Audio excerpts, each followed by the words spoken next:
Chères Pontiviennes, chers Pontiviens, avec cette nouvelle année 2023 qui commence, je tiens à vous offrir mes meilleurs vœux au moyen de cette courte vidéo. Rappelez-vous, en début d'année 2022, alors que nous étions à peine remis de la crise sanitaire qui nous a secoués durant 2 années, nous assistions impuissants au retour de la guerre en Europe avec la tentative d'invasion de l'Ukraine par la Russie. À cette nouvelle crise internationale qui met l'Europe face à ses responsabilités, s'est ajoutée une crise énergétique avec une envolée des prix du gaz et de l'électricité et beaucoup d'incertitudes sur les approvisionnements. Afin de faire face à ces enjeux géostratégiques mais aussi climatiques, nous avons travaillé sur un plan local de sobriété énergétique pour dégager des économies sur nos consommations et ainsi limiter l'empreinte carbone de notre collectivité. Si la ville de Pontivy assume sa part de responsabilité, je vous encourage aussi à regarder de plus près quelles actions concrètes vous pouvez mettre en place à la maison. Car c'est en conjuguant nos efforts que nous parviendrons à passer un hiver serein et ainsi éviter les risques de coupures électriques. 2023 sera l'année du renouveau pour le centre-ville de Pontivy et sa principale artère commerçante, la rue nationale. Vous qui avez foulé la portion nouvellement réaménagée, vous avez pu apprécier les trottoirs élargis et la circulation enfin apaisée. Dès janvier, ce chantier d'envergure va reprendre sur la place du Martret, la rue Leroy, pour se poursuivre ensuite sur la rue de Gaulle, le haut de la Plaine, et s'achever définitivement en fin d'année. Je n'oublie pas les autres rues commerçantes, notamment la rue du Fil et la rue du Pont, qui font l'objet de toutes nos attentions pour maintenir leur commercialité. En juin prochain, nous allons rouvrir le Théâtre des Halles, nouvellement réaménagé, avec des cellules commerciales au rez-de-chaussée, un étage dédié au coworking et au deuxième, le théâtre qui va conserver sa vocation culturelle.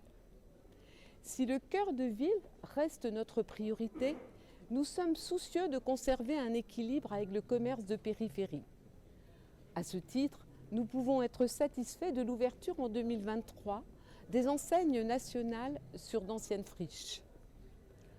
À l'image de notre centre-ville qui se modernise, nous assistons à une réelle dynamique sur le plan d'immobilier à Pontivy.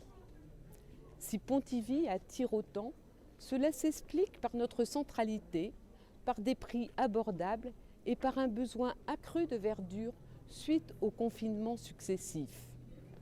Nous agissons aussi sur les quartiers afin de favoriser la mixité urbaine.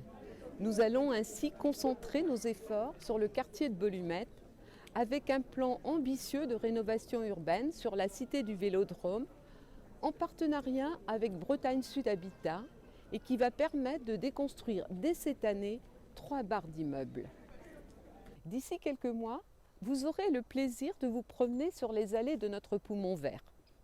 Situé entre le Blavet et la vieille rivière, en allant jusqu'à la plage, ce parc urbain de 12 hectares à la nature généreuse a été entièrement aménagé, avec des grands jeux, un skatepark, un circuit de pump track, des bancs, des tables, des pontons, pour en faire un lieu privilégié de rencontres et de loisirs.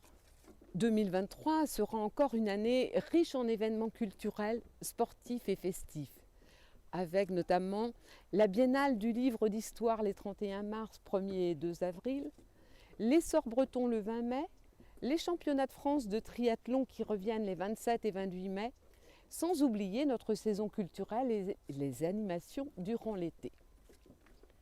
Les associations culturelles bretonnes seront aussi à la fête, puisque nous fêterons cette année les 70 ans de la Kerlen-Pondy, les 50 ans du Canard Bob et les 40 ans de Radio Broguenette. Enfin, nous aurons l'honneur d'accueillir une compétition sportive internationale avec l'ouverture le 16 août 2023 à Pontivy de la Coupe du monde de rugby militaire. Voilà, 2022 s'achève et l'année 2023 s'ouvre à nous, pleine de promesses. Si, comme le disait Clémenceau, il est plus facile de faire la guerre que la paix, attelons-nous plus que jamais cette année à faire preuve d'unité et de concorde, chacun à notre niveau, afin de faire grandir la paix dans le monde. C'est donc avec une confiance renouvelée en l'avenir qu'au nom de tous les élus du conseil municipal, je vous présente mes meilleurs vœux de santé, de sérénité et de bonheur. Belle et bonne année 2023.